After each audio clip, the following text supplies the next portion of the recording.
So it is actually 11:30 today on the East Coast, so that means it's C-start time. We're really happy to introduce our speaker for today, but before I do that, I also want to welcome new members of our audience, because today's talk will be for Aphasia CEUs as well. So I know we have some new audience members both online and also in the room, so welcome. Before I introduce today's speaker, I want to alert you to the talk next week, so April 4th.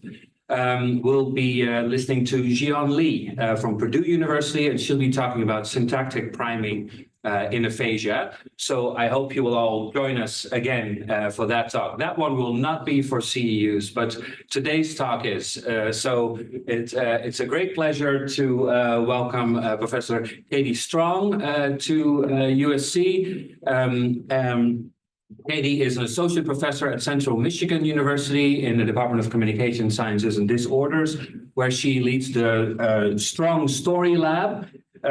She's also the Midwest Regional Coordinator for Project Bridge, which is a project that offers training pathways, tools, and resources for people with aphasia, but also their broader community and researchers as well.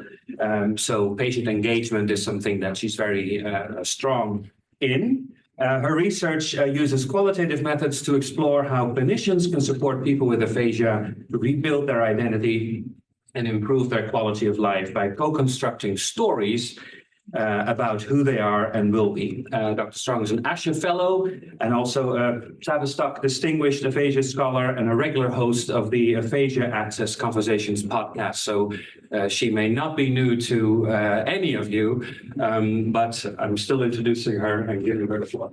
Thank you. Thanks for being here. Thanks, sir. Okay, I'm really excited to be here today. And let's see, oops, I got to figure out this. Okay, forward. There we go. Okay, thank you for having me today. I'm excited to be talking to you all here in the room and also online about narrative as intervention in advancing research in story-based approaches for aphasia recovery. I just want to give a heartfelt thank you for the Aphasia Lab, C-STAR lecture, and just a wonderful welcome here on the USC campus by Julius, Dirk, Sarah, and all of the lab members. So thank you very much. And also for those of you that are spending time with us today to learn about this topic that's near and dear to my heart. Since we're doing Aphasia CEs today, I need to give my disclosures. So I do receive a salary from CMU, and I did receive travel and hotel accommodation support for today's presentation. The learning objectives are here, and I'm going to preface each section that we go through with the learning objective, but we'll talk about the theoretical foundations of identity, narrative, and co-construction as they apply to aphasia research and intervention. Talk about some innovative story-based approaches that address both communication recovery and identity reconstruction in aphasia rehabilitation, and also talk about how you might implement some evidence-based strategies for training students or clinicians, or maybe yourself, in how to co-construct narratives to support therapeutic relationships with our clients. So let's get on to outcome one, where we talk about some of the theoretical constructs of identity, narrative, and co-construction. So what I'd like us to be thinking a little bit about, words are how we think, but stories are how we link. And stories really are how we make meaning out of things that happen to us in our lives. And so they really are an integral part of who we are as humans. And I think that it's exciting for us clinically and in the research area, where we're starting to think a little more holistically about how we might be able to provide support for individuals who are living with aphasia.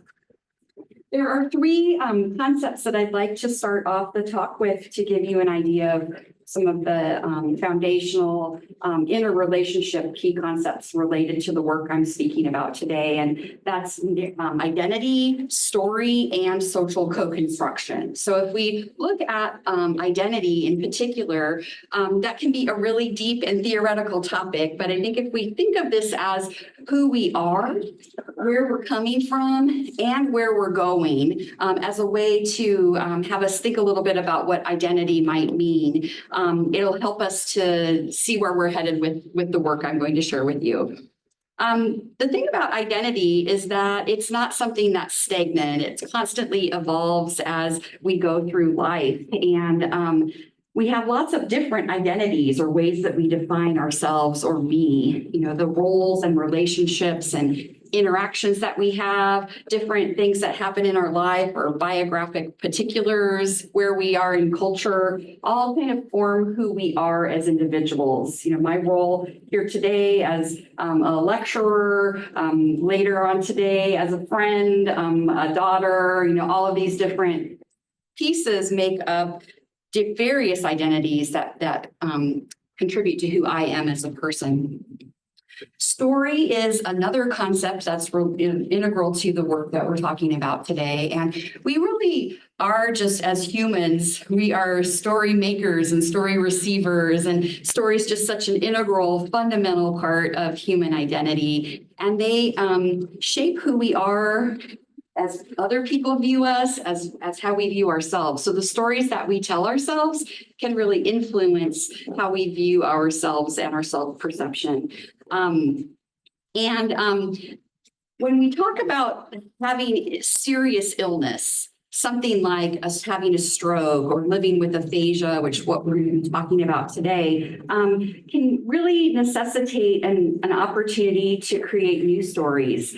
Sometimes they create a story of chaos, right? We're in the moment and we're living it, and we didn't anticipate having this health event, or they may be different types of stories as we move forward. But this idea that when we have a major life disruption, it could be health, it could be relationship falling apart, all sorts of different things that happen to us. But major life disruptions can fracture this biographic continuity, this storyline that we have in our lives. And so that's really the heart of what we're going to be talking about today.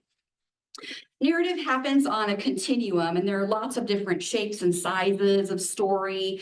There are small stories, or what we might call everyday narratives. Things like, let me tell you about what happened today, or my favorite thing about you is this, or those types of stories. And there's some really great work happening over in the UK with Lucy Dipper and Maddie Cruz in the Luna Project that I think is helping us clinically understand a little bit more about everyday narratives. In the middle, kind of this idea of an illness narrative. Arthur Frank certainly has done major work in sociology, thinking about illness narratives, but also some newer work from Lucius and Horn. I'll have a citation for this book a little bit later in the talk, but that are a little bit bigger than an everyday life story, but aren't necessarily our whole life. It's a blip in our life that might be in that illness narrative. And then the life story narrative, which is this bigger area. Bamberg and McAdams have done a lot of work in this area out of psychology, where we're really integrating our infancy to our adulthood, and thinking about who we are as people, and the integration that we have in our life. And today we'll be talking some about kind of illness narratives with some life story intermixed within that. So not necessarily a huge life story, but a significant part of that. So I just want us to think a little bit about two different types of stories that we could tell ourselves. And Dan McAdams, a psychologist in the Northwestern University land, talks about two types of stories, one contaminative and one redemptive. And a contaminative story is when something good happens to you, but you find a way to sabotage it or make something negative happen out of it. An example I like to give, I gave yesterday in our talk, but is, I won the lottery. I didn't really, but I won the lottery. It's exciting. And I have all of this cash, and it's, really great to be, have these new opportunities. But now everybody's coming to want to be my friend. And I don't know if they really want to be my friend because they like me, or I'm pretty sure they just come and hang out because they want me to pay for everything. And so this great thing that happened, I'm contaminating. The of that would be a redemptive type of story where something negative happens and the story is flipped to something positive. So in the case that we're talking about today, maybe I had a stroke and I'm living with aphasia. I have lots of loss. I'm not able to work anymore, but I have now a lot of time to be able to hang out with my grandkids and be able to spend lots of time with them or something. So this negative that happened turning into positive. And these are two types of, it's important, I guess, for us to pay attention to these types of stories because people who are more contaminative in how they go about thinking are not as engaged. They may be more apt to be depressed or have other sorts of things happening in their life that are negative, whereas people that look for redemptive opportunities or are more redemptive in how they approach things have more agency and growth and communion, which is really a major part of what we think about rehab. So I just plant those seeds. And I will say this, it's not our role as clinicians or researchers to change someone's narrative. That is not what I'm promoting here today, but I do think we can listen and maybe see where people might be at and how we might be able to support them. The third construct is social co-construction, and that, we don't just create our identities with ourselves in a vacuum, but every interaction that we have out in our social communities influence who we are and how we view ourselves. So, defining ourselves through explicit roles like a clinician or sister and spouse, and that we share narratives or stories to prove who we are. And we await validation for individuals who we're sharing that story with to tell us they agree or they might reject what's happening. And we've all had those experiences before, right? Where we've shared with something with someone and we've been very validated or they didn't react the way that we thought. And we shut down maybe, and we choose maybe not to share that story again. But it also can, how people react to us can shift our own reactions and how we might view ourselves as well. So, just thinking about the stories that we tell and how we share our stories, people can tell a little bit about us and how we view ourselves by the words that we choose and how we shape that. There's some great work happening over in the Netherlands. Rian Brinkman and colleagues have just put out a recent paper. It's a review on identity and post-stroke aphasia. And I just want to bring this to you. If you're interested in this topic, I think it's really a great article that you should check out, and it is open access, which is great. But the thing about what I'd like to share with you is that they are talking about this narrative identity model and how we might understand aphasia and identity. And so socially co-constructed through narrative, that identities emerge through storytelling and that can be challenged with aphasia. I'm going to show you the model here in just a moment on the next slide, but they talk about the I versus the we dimensions. And so when you see this next slide, you'll see the I dimensions down at the bottom and the we dimensions at the top, but with different ways that we might intersect in ourselves, the biography and our roles, as well as social contexts, and that this identity is a dynamic process that evolves over time, and that it's a complicated sort of theory, but it is put together with Barbara Shadden and Bamberg and Ricoeur's narrative identity concept. So if we look at this here, and I'm not going to spend a lot of time on it today, but you can access the article, but the we on the top, the social dimensions of identity, the situation, the culture, the society, and then the personal dimensions on the bottom, thinking about the biography, communication abilities, roles, agency, and power. And in the middle of this idea of narrative identity with some temporal and some different types of narratives and situations in the X and Y axes. So bringing this back to the importance of story, that we can use story to make meaning out of things, to cultivate relationships, and to have a healthier identity. But the rub with the thing that we're talking about today is that story relies heavily on language. And when you have aphasia, your language has been disrupted. And so your ability to share stories like you used to really is compromised. And so that's where I think our role comes in clinically. Shannon talks about aphasia as an identity theft, where it disrupts that biographic life story that's happening, and that it's difficult to sometimes make sense of this life change because the ability to use language and process meaning through story is impaired. I've got this citation here from Deb Meyerson, and she talks about, this identity crisis that she's had.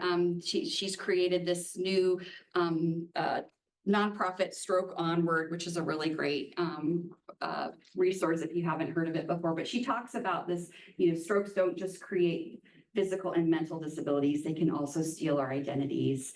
And thinking about how you might recreate yourself post-stroke living with aphasia is really a struggle that many of our individuals that we have the pleasure of supporting are struggling with. So I don't have to tell you the negative impact of aphasia. It just puts a damper on all sorts of things, right? Quality of life, not as engaged in the community, depression, sense of helplessness, can't participate in what you liked to, friends have disappeared, or there's just one or two of them that hang around. And this self-portrait by an artist with aphasia, Nikki, who I'll talk about a little bit more here in a moment, kind of shows this idea of this just grief and loss, the significance of living with aphasia.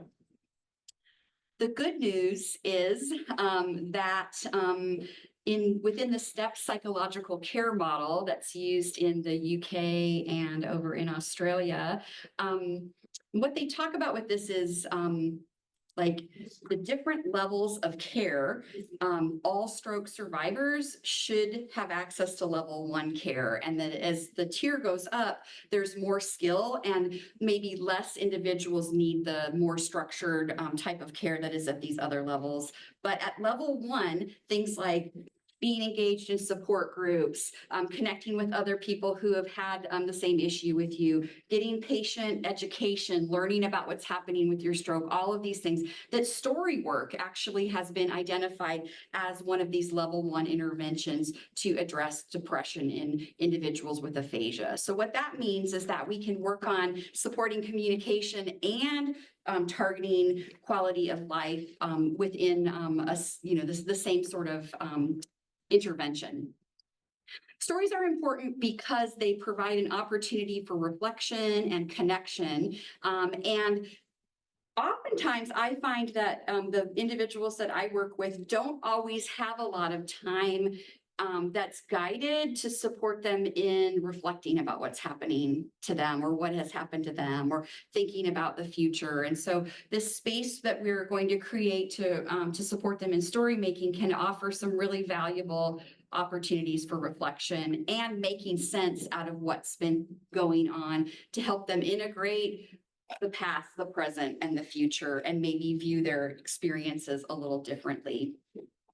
This is the reference that I was talking about earlier. If you're interested in illness narratives and this type of work, so this is a great resource. It's a textbook, but the chapter within it by Sabine Corsten and Hardering is a really great one that I think if you're interested in working with people with aphasia and stories, that it's a great resource. So I would encourage you checking it out. The thing about stories is that Jackie Hinckley said this a while ago in 2008, but that we might not be aware of the power of narrative in how it shapes who we are as people, as speech language pathologists. We're not necessarily aware that that identity is linked to narrative. And so this can be a challenge area for us as clinicians. And historically, we've thought of story as product. So we've got this toolbox. I put an older toolbox there just to think about. These are the tried and true sorts of things, right? We have people tell story grammar. We look at stories having beginning, middle, and end. We talk about the cohesion of a story and all of those sorts of things. And they're great, but we're really focused on thinking about story as something that's a product versus this idea of thinking about story as a process, where in the case of stroke and aphasia, we might be actually highlighting with the, the beautiful gold, some of the breaks and some of the challenges and those types of things, that it's really not necessarily about the story you're telling, but about the process that it took in order to get to be able to tell that story. And so that's really what we're talking about today. So I'd like to talk with you about some story-based approaches and see if I can share a little bit with you about some of the work that I've been doing. There are, it seems like in, I don't know, about 10 years ago, stories and supported story co-construction in aphasia started to gain some leverage. Guided to self-determination with Bronken and Kirkevold, biographic narrative intervention with Sabine Korsten and colleagues over in Germany. Biographic or guided autobiography, which is typically, it's a technique that's developed for typically aging adults to do some reflection on their life, was adapted for people with aphasia. And the last three projects here I'd like to focus on today, talking about some of the work we've done in the lab with the My Story project, a songwriting project, and then taking those, the My Story project online. So I just want to tell you a little bit about why I'm interested in story. And these individuals, so I'm there on the left, younger, thinner, shorter hair, all of those sorts of things. But in the middle is a person with aphasia. Her name is Nikki. I would call her a storyteller, actually. And to her right is Chris, who was her speech language pathologist. And I witnessed Chris and Nikki. Nikki came to our rehab unit when I was working clinically with global aphasia. It moved to Broca's, very significant impairments, very much grief and loss. We saw her portrait earlier at how challenged she was with the crying and just the emotion. She really didn't respond to any traditional types of intervention, and she just didn't want to really engage in therapy. So Chris actually invited her to do some artwork to see if that might be a way for her to express herself. And the art was fantastic, but what I noticed is the art gave Nikki something to talk about, and we started putting Nikki's art together into a presentation where Chris was supporting Nikki in being able to share her story. And we booked Nikki around the state of Michigan, and actually she did a couple out-of-state presentations as well. And the magic that I saw was that each time Nikki told and retold her story, she was brighter. She used different words. She stood a little bit differently. And I saw this magic relationship that was happening between Nikki and Chris. And I just was really interested in whether or not that could be replicated in other individuals. And so that really propelled me to go back to school in my mid-40s, get my PhD and study this work that I'm sharing with you today. So my passion is really about thinking about how healthcare providers, I'm talking to maybe mostly speech pathologists and researchers today, but healthcare providers could support people with aphasia in moving through some of these challenges that they're having and renegotiate who they are as a person. So if we believe that identity is developed through narratives that are language-based and they're socially co-constructed, and that aphasia alters language and identity, that people with aphasia may require a process of support to help reconstruct or renegotiate their identity, and the role that we as healthcare providers might have in supporting that process. And that's really what we're talking about today. So, the My Story Project is what I created as part of my dissertation work, working off of the idea that having something that clinicians might be able to use as a tool to take this work into the clinic space. I used a framework modified by Dan McAdams and thinking about who I was before my stroke and aphasia, what happened, my stroke and aphasia, who I am today, and my future and goals. And we did this in 6 individual sessions, a practice session, and then we had a group sharing of the stories together where we celebrated the progress of actually sharing the product, even though it was the process that we were most interested in. So the My Story Project, it has this idea of story construction, right? That we're using a story, but that we have a space for sharing the story. The first place that it's shared is actually in the clinic room with the clinician. So having that clinician be able to receive that story and support that story is important, but then also a public sharing of the story is embedded, and with the intent of thinking about who I am, who I was, and who I will be. So I wanted to share with you a couple of slides from the presentations, the My Story presentations from the original dissertation work.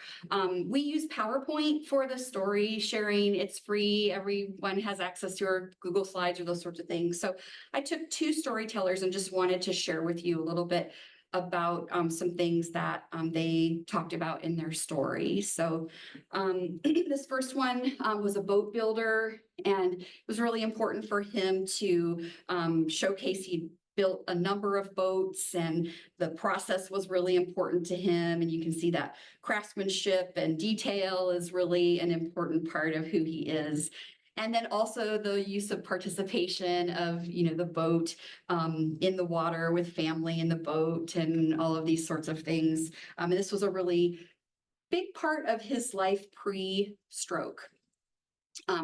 When we got to thinking about his goals and plans for the future, this is his quote, right? He wanted to build another boat, and he wanted his son to help him, and talking about the details of the boat, and that he's really thinking about how he could integrate this into who he might be in the future as part of his story.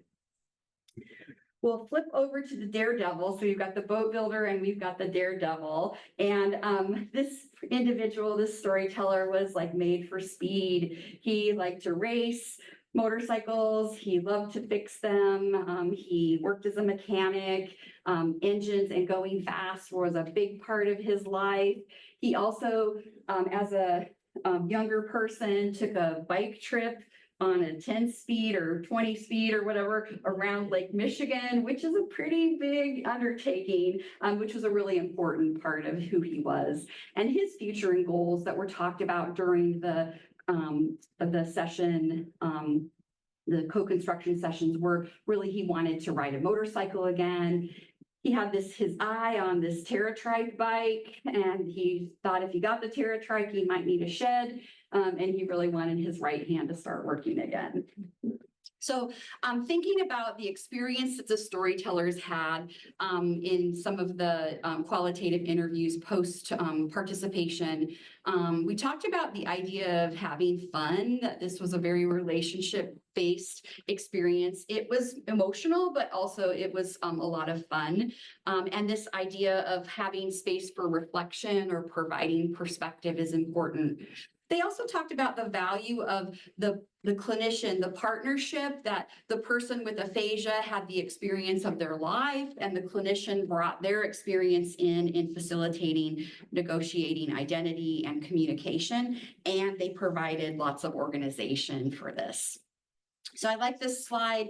One of the storytellers quotes, he said, "Your input was really small. meaning that he felt he had ownership of his story, right? So we're supporting people, but we don't want to take over the story, right? It's really their story. He went on to say, you're not overdoing it or underdoing it. It's really working. So some of the things we did after sessions, each session was just to have them put on a scale of where they thought their words and ideas were when we finished each session for the story, just as a check to make sure. And it doesn't matter what they point to as long as they feel okay with it, right? So some people were at 50, some people were at 100, you know, and then a conversation about that, how that might work. So this work was put into a publication in 2018, and it's available on AJSLP, but I thought I would have one of the storytellers share with you what their experience was with this. So. I'm stoked to do it. Yeah, I didn't know showing my words here. He was great. Yeah.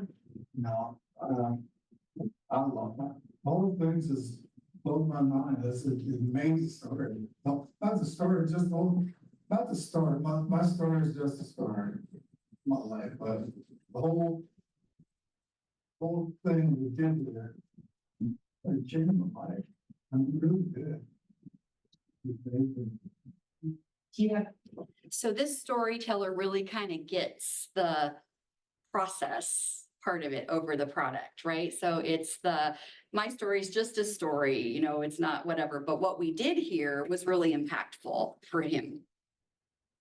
So let's go back to our boat builders and our daredevils and see what they were thinking. What we did a 1-year post follow-up and did an interview to just a check in to see what was happening with things. And the boat builder 1-year follow-up, I decided to build a boat again.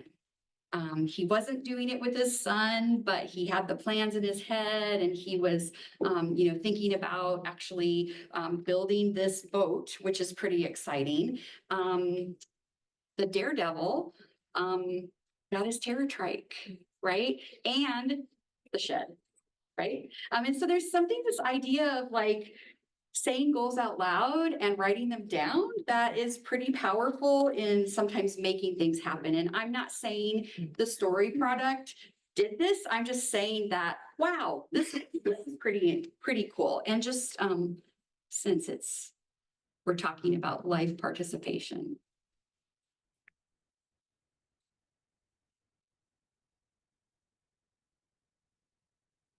Not Lake Michigan, but out on the bike.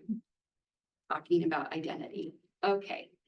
And his Facebook image there. So, okay. So we also took this technique and moved it to song. There's a protocol by Tamplin and colleagues that creates 3 songs about life. A song before, they did it with spinal cord patients, before, what happened, and then a song for the future.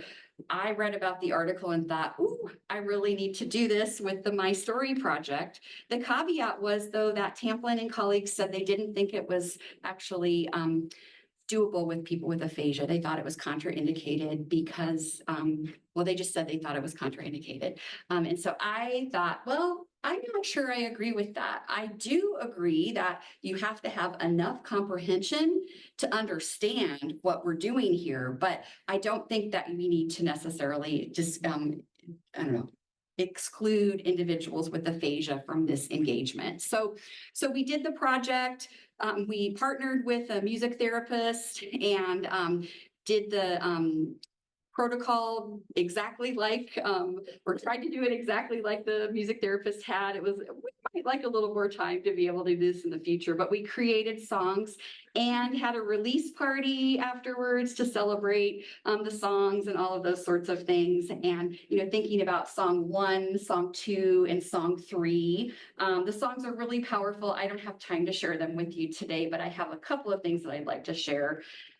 During our first map of during the session, one of the participants and his spouse participated in the project also. They talked about this before after and the future. So high achiever, energetic, more positive, enjoying life, love to be social, love to work. After, changed my life completely, taking meds daily, not independent, frustrated. Social life is different. People treat me differently, rob me of my life. And the future, walk, talk, be more independent, and my favorite, win the lotto. But this is what kind of took us. We took these three ideas and made each of them into songs with the music therapist and the songwriter and some graduate students. And Tom Sather and I published an article on this. And what I want to share with you is, as we were doing the analysis, what we noticed is that the PERMA framework from positive psychology really just came out in all of this literature. The ideas of positive emotion and engagement and positive relationships, meaning making and accomplishments. And so it's really kind of exciting, and thinking back to that story work as a level 1 support for combating depression, that it can be a really positive experience for individuals. So, and we felt like, you know, the active ingredients of all of the things that we had here and the process, in addition to the themes, which are the 1, 2, and 3 areas, really emulated that PERMA experience. So thank you to all of the individuals that were a part of that project. We got a small CMU creative and research grant, so we appreciate that greatly. But let's talk a little bit about training students or clinicians in co-constructive narrative processes. So Barbara and Shannon and I have thought a lot about this, and we put together a couple of articles or chapters that try to give some ideas for clinicians who are interested in doing this type of work. And one of the things that's come out of that is this PULSE framework that has partnership, uniqueness, listening, supporting, and exploring. And so I'd like to go through each one of these just briefly with you so that we can think a little bit about this. And this is thought of as a way, maybe if you're interested in dipping your toe into story work, that this might be something that clinicians could think about. So it really all does start with partnership, that this is a more equalitarian experience, that it's not like me, the clinician, telling you, the client, what's happening, but it's me, the coach, supporting you, the storyteller, and we both bring our levels of expertise to the table. So, and this really is foundational and supportive of what Linda Worrell talks about, is that the relationship is central to the work that we do. Everything that we do clinically is centered around relationship. Over in New Zealand, they've got some really great work happening in the Center for Person-Centered Research. And I bring it up here because one of the things that we try to be thinking about, or trying to think about with the students that we work with, but is, you know, really thinking about how do we gain relationship with individuals, and that's through trust, right? And thinking about like connecting with me as a person and showing me how you know what's important to me, being my professional and advocate, and also valuing my contribution. And so I think this fits really nicely with the story work that we're doing. The uniqueness of thinking that just because you've supported one person's story with aphasia, you've just supported one person's story with aphasia. So everyone comes with unique experiences, unique aspects of the type of aphasia and supports that they need, as well as their life experiences, thinking about their past, present, and future. Listening is really the critical part of PULSE, and so it's important that it is central to PULSE. It's really, I think, I tell my students, it's our superpower as clinicians, right? It's what we need to do, but listening for stories and aspects of the self, and that it's really, being able to create space and wait and receive, and not listening to fix, but just listening to listen, right? And that really is a powerful experience and provides opportunity for our clients to be able to reflect on things as well. Hinckley and Bourgeois talk about the narrative tasks of the clinician are to pay attention and witness the lived experience of our clients. And I think this really is true in story work. The supporting stories of self, this is where if you have clinical experience, this is where you excel, right? This is all of the supported conversation techniques, or how do you modify written materials so that individuals can understand them, or using graphics or pictures and those types of things. And with our students, they need a little more support in developing this area. And then the E for exploring, just having a genuine interest in more than just you had a stroke and it's this kind of aphasia, but I'm interested in you as a person. I'm willing to go where you'll take me in this story journey. It might not be what we usually do and talk about in therapy, but I'm willing to go there if that's where you want to be. So I want to talk briefly about some of the training we've done at Central Michigan University, and we've used the Virtual Connections platform, which is a joint partnership between the Aphasia Recovery Connection and Lingraphica. And during the pandemic, to me, I think a silver lining of pandemic was just the beautiful community that came about online, virtually, with people with aphasia. And it gave us an opportunity to move the My Story project to a virtual environment. We're calling it Aphasia, This Is Our World, because that's what one of our storytellers told us we should call it. So what was it? Essentially the same sort of thing, My Story, but in a virtual environment. But this time we were training students or story coaches to be able to support this. So we had 6 storytellers with aphasia, 6 graduate student coaches, 2 SLP coaches, myself and Bree Morrison, and then 1 experienced storyteller who had aphasia, who had been sharing his story quite a bit. We had student training, some of which was on the Pulse model and other sorts of readings that I had mentioned previously. And we met for initially 8 weeks. It's since kind of morphed into a 10 to 12 week program, just as the extra time is helpful.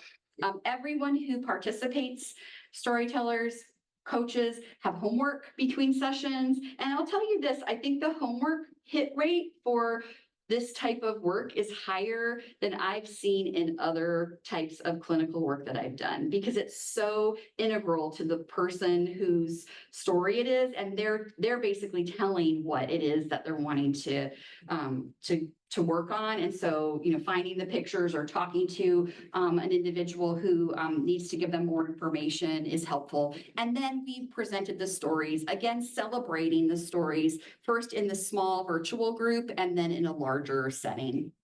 So we had student trainings in supported conversation and narrative identity, and some AAC work, because we had some storytellers who used devices, and storytellers who had aphasia, had an interest in public speaking, and were highly motivated to participate. So this just shares a little bit of the student training, storyteller selection, pairing them up, and then doing the work together.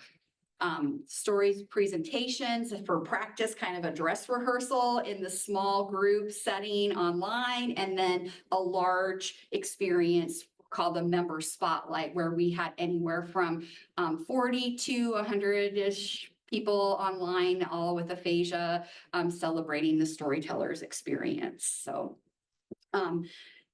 I'd like to share a couple of videos with you. I think I have time to do that and still have some questions. So this is the experience of the student coaches in their experience in this.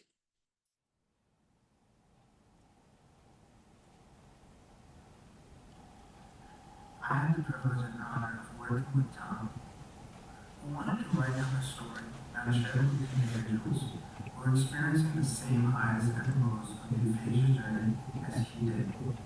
This experience was eye-opening.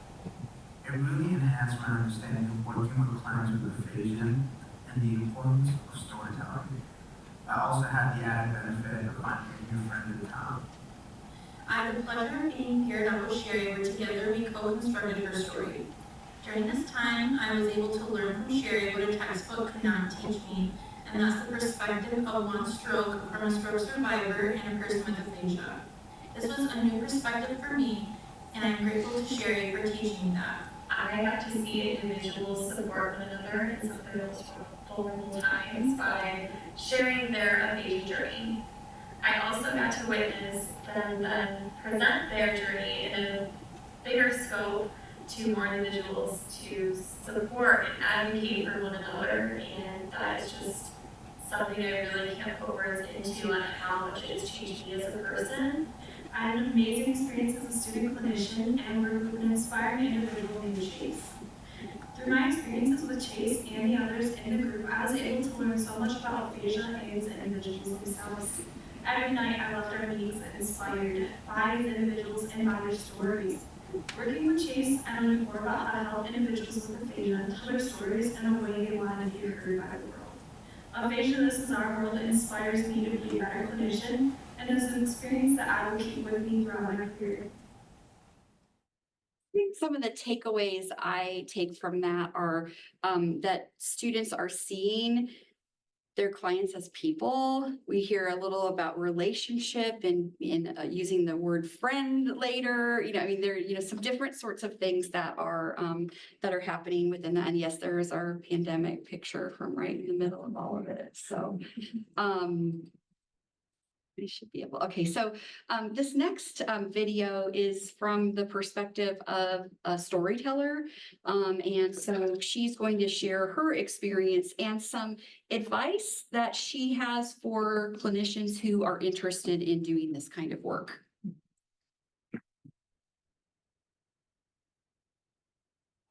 Hi everyone, my name is Brooke Allen, and I wanted to talk to you about aphasia, is our world, and what we did.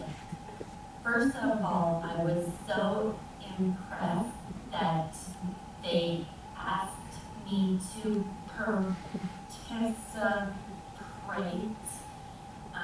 It was really nice that someone wanted to hear my story, and then they wanted to help me with it, and made me feel like someone was going to listen to my voice. And that's hard with aphasia, because sometimes people, when you're talking to them, they zone out or something, because it takes you a little bit more to say something, and they're not really listening. So it was really nice that I was able to do this. And Lauren, my student, she was amazing. She helped me with when I couldn't get words out. She had to go through so many pictures that I sent her. So I think that was a lot for her to do, but she was patient to me, and she really listened to me. And if I couldn't get a word out, she practiced with me, and that made a lot. The first time I shared my story, it was with my family, so it was okay. I didn't feel really nervous or anything. The second time that I actually did it was on the CCC, and I felt really nervous about it, because I was like, oh, all these people with me know how aphasia is, and I better do it right, because they will tell me if I didn't. But it was different, because when I was able to get out and talk to more people with aphasia, and I wasn't nervous, because I remember they're my friends, and I see a lot of people, and they were so just awesome. They told me I did an awesome job, and they really had my back. And then with all that, the other 5 people that I met with Aphasia, this is our word, we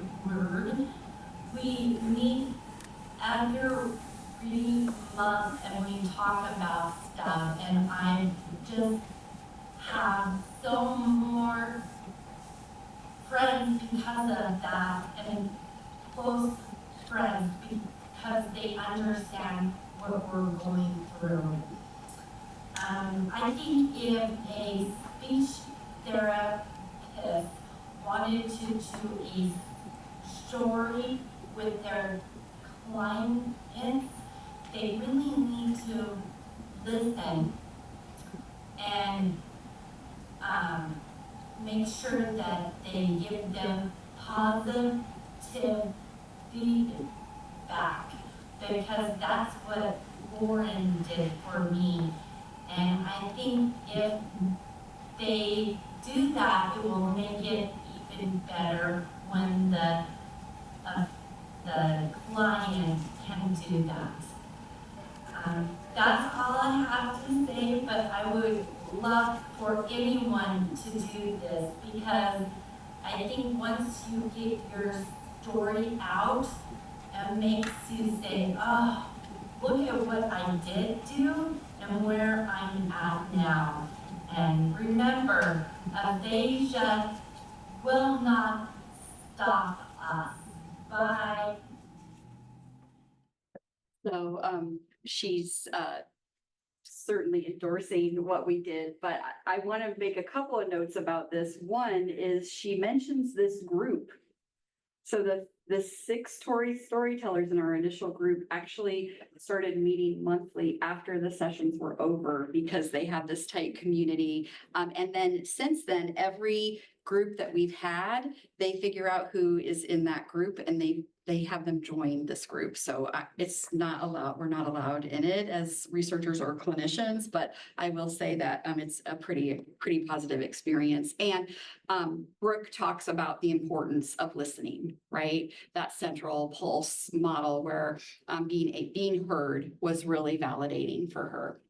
So just a thank you to all of the Strong Story Lab members who have been a part of this journey with the transcription of this work. And to this point, we've had 38 storytellers go through the program, and about the same number of story coaches. And so it's just a really, great opportunity and experience. So I'll wrap it up with just a couple of thoughts.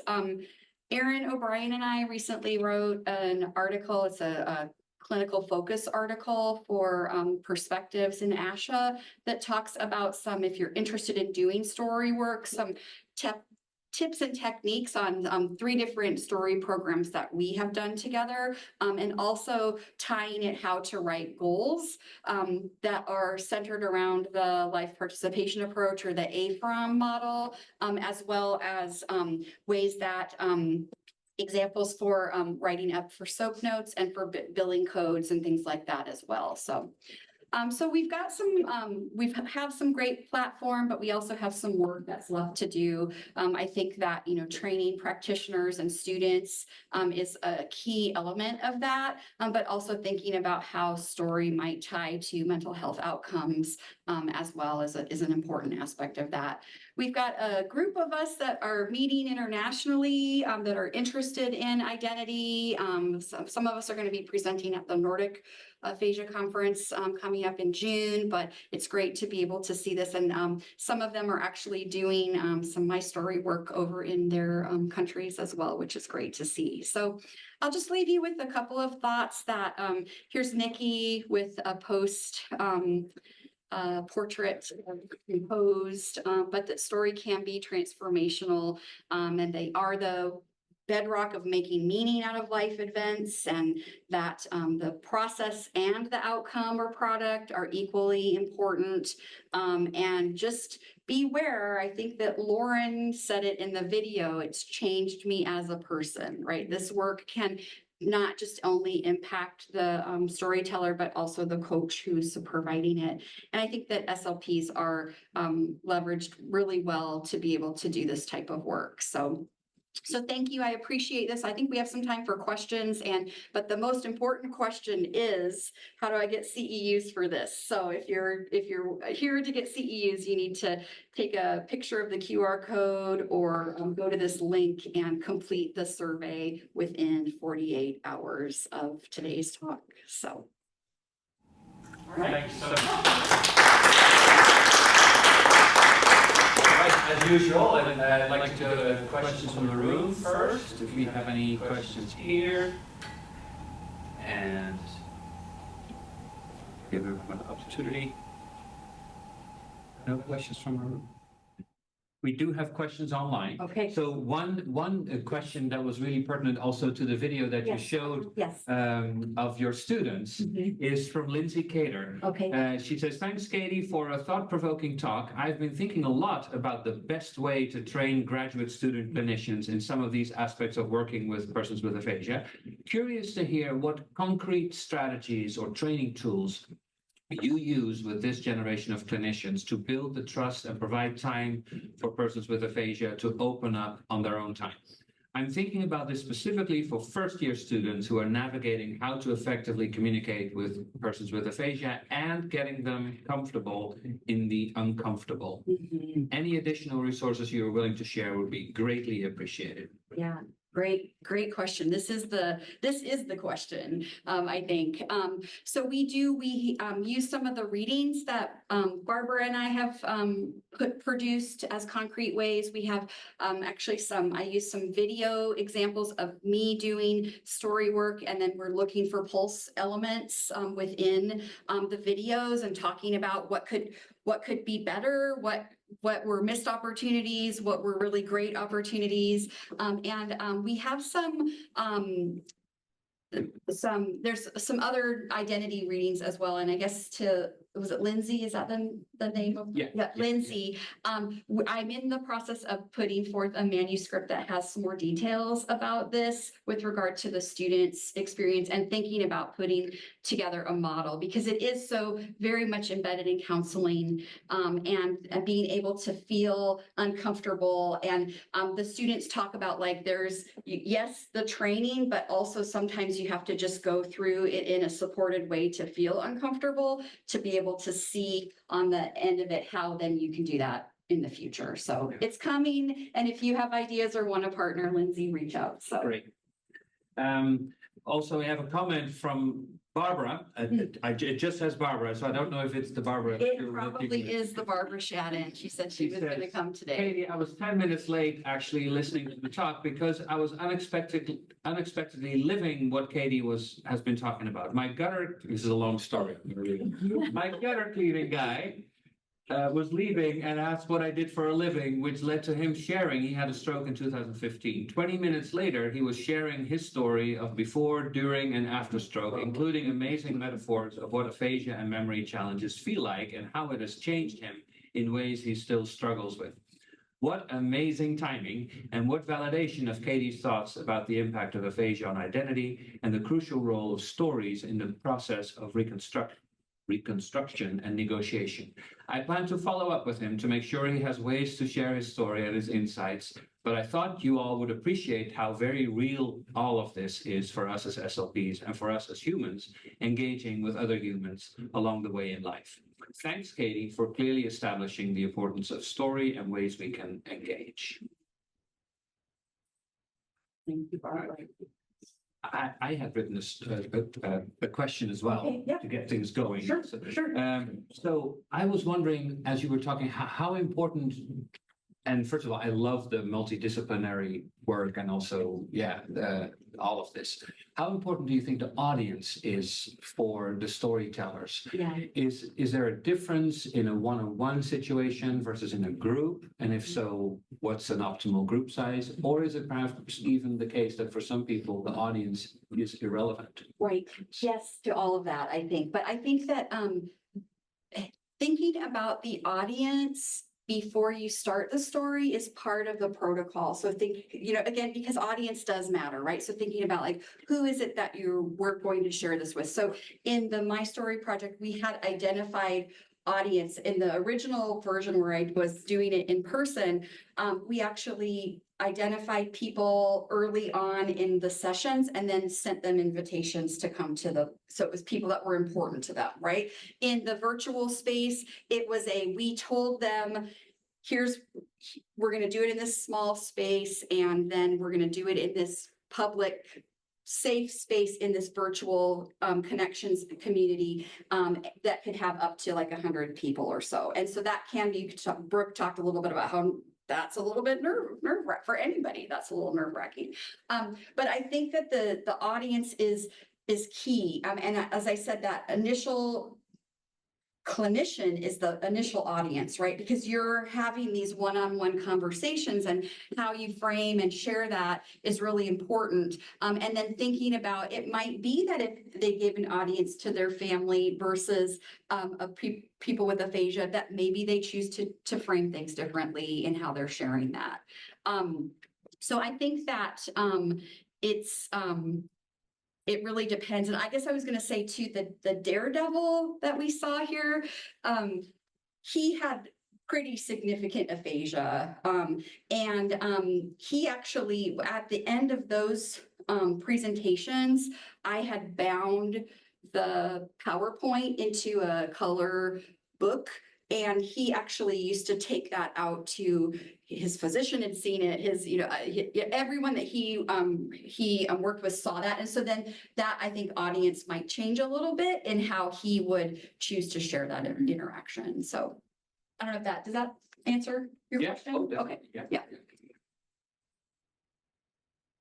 Maybe just as a follow-up, were there people where you thought for them, like, because everyone's different, right? Were there individuals for whom the audience wasn't important, like for whom the process of it gotten out of was it actually already beneficial? I can imagine. I see that. I haven't asked that question in particular. That's a good question. I think that it's sometimes hard in the virtual environment for me to know that, because I don't have any other contact than virtual with those individuals. But in the one-on-one personals, I think it was really people liked their families and people that were important to them coming and hearing about what had happened to them. So I think that both are validating. Yeah. I think we have. I just have one comment, not a question. I think this is such an amazing way to work on all of the goals that SLPs do work on. You have your compensatory strategies for word finding, identifying how the best ways to support communication and conversation, but you're all intertwining it in such a meaningful way, functional way. So I do think this is great for SLPs to kind of think in a different way. Yeah, thank you. With someone. I do think, and I don't know if I really made it clear during the talk, but it's not for, just like any intervention is not for all clients. So we have to invite someone to do this and let them think on it. And it might not be that it's the right time, or someone might not be interested in doing it. This is just one way of sharing story, right? There are lots of different ways to share story, but I do think that having buy-in from both clinician and client are vital. On that note, thank you very much. Thank you.